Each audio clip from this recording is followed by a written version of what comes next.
Good morning. Today is Monday, June 15th. Let's talk about short-term disability.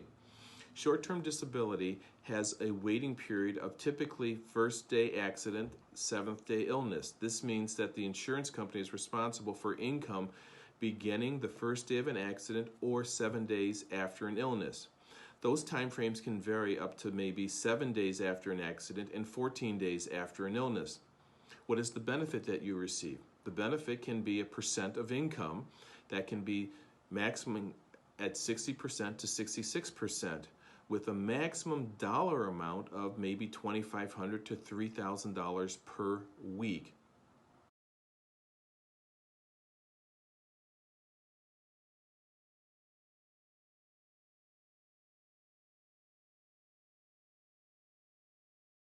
Another good question to ask is, when do you get your money?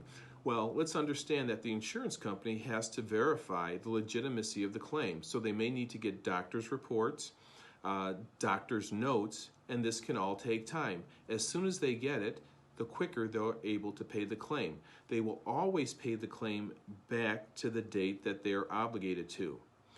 But with short-term disability, claims are always paid in the arrears, which means, let's say it's paid on a monthly basis. You have to complete that month before you get that month's paycheck.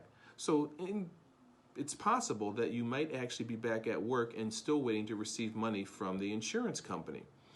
Understanding this means the average person should have, I would say, a good 30 to 60 days income saved up, because it might take that long before you actually receive a check from the insurance company.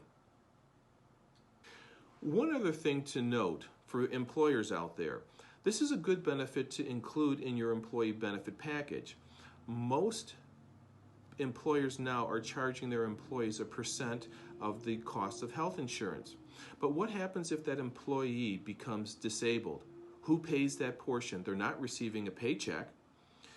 You probably know your employees, you maybe know their spouses and children.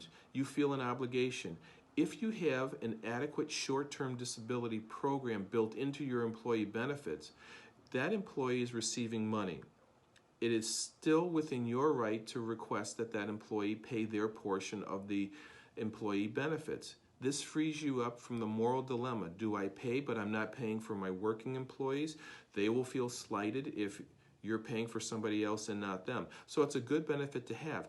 And typically it costs just a small percent, maybe 1 or 2% of the overall premium, to build that into your employee benefit policy.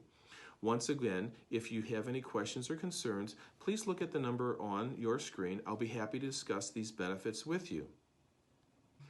As always, check your insurance policy for the specifics of that particular policy.